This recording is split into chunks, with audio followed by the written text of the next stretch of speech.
1 p.m. Pakistan Standard Time. Assalamu alaikum.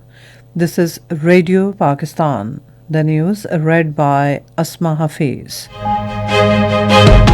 First, the headlines. Prime Minister has expressed satisfaction that Pakistan's economic reforms and digitization have become a successful case study and an example for the world. Deputy Prime Minister and Iranian Foreign Minister have telephonically discussed bilateral ties and regional developments. The United Nations Secretary General has strongly condemned Israeli forces' raid on UN compound in occupied East Jerusalem. In the five-match T20 series, the fourth match between under-19 women teams of Pakistan and Bangladesh will be played at Cox's Bazar tomorrow. And now the news in detail. Prime Minister Mohammad Shehbaz Sharif says the latest financial disbursement from the IMF serves as proof that Pakistan is making progress in implementing the necessary steps for economic stability and growth. In a statement today, he said the IMF's expression of satisfaction with the effective implementation of economic reforms and measures in Pakistan is a clear testament to the hard work of Finance Minister Mohammad Aurangzeb and his team. The Prime Minister also acknowledged that Chief of Army Staff and Chief of Defence Forces Field Marshal Syed Asim Munir played a key role in supporting the implementation of the reform agenda and paving the way for Pakistan's economic development. Shehbaz Sharif said turning the country from the brink of default towards stability and growth was a challenging phase, requiring collective sacrifice from everyone. He mentioned that political parties sacrificed politics and the nation endured economic hardships to make the impossible possible. Prime Minister Shehbaz Sharif expressed satisfaction that Pakistan's economic reforms and digitization have become a successful case study and an example for the world.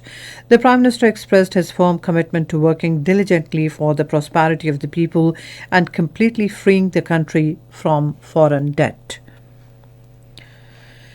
Prime Minister Mohammad Shehbaz Sharif has expressed satisfaction over Transparency International's report on public perception of corruption in Pakistan. In a statement, he said that according to the survey, a large number of the public has expressed the view that they have not faced corruption during our government. The Prime Minister said this opinion is a recognition of our efforts in the fight against corruption and promoting transparency. Shehbaz Sharif said this report by Transparency International is proof of the success of the reforms implemented by the government to establish a merit-based and transparent system in every sector of the government. He said the government is committed to further improving the country's economy, providing excellent services to the public and completely eradicating corruption. A formal welcome ceremony in honor of President of Indonesia, Prabowo Subianto, was held at the Prime Minister House in Islamabad today. On the occasion, anthems of both the countries were played. A smartly turned out contingent of armed forces presented guard of honor to the visiting dignitary. Earlier, on arrival at the Prime Minister House, Prime Minister Shehbaz Sharif received the Indonesian President. Deputy Prime Minister Ishaq Dar held telephonic conversation with Iranian Foreign Minister Abbas Araghchi and discussed bilateral ties and regional developments. Appreciating frequent high-level exchanges on matters of mutual interest, they looked forward to engaging during the upcoming International Forum of Peace and Trust in Ashgabat, Turkmenistan later this week. The United Nations Secretary General Antonio Guterres has condemned the Israeli occupation forces' raid on Sheikh Jarrah compound held by UN Relief Agency for Palestinians in occupied East Jerusalem. In a statement, Antonio Guterres said UNRWA's compound remains United Nations premises and is inviolable and immune from any other form of interference. The UN Secretary General urged Israel to immediately take all necessary steps to restore, preserve, and uphold inviolability of the UNRWA premises and to refrain from taking any further action with regard to UNRWA premises. And now cricket. The fourth match of five-match T20 series between under-19 women teams of Pakistan and Bangladesh will be played at Cox's Bazar tomorrow. The match will start at 12:30 p.m.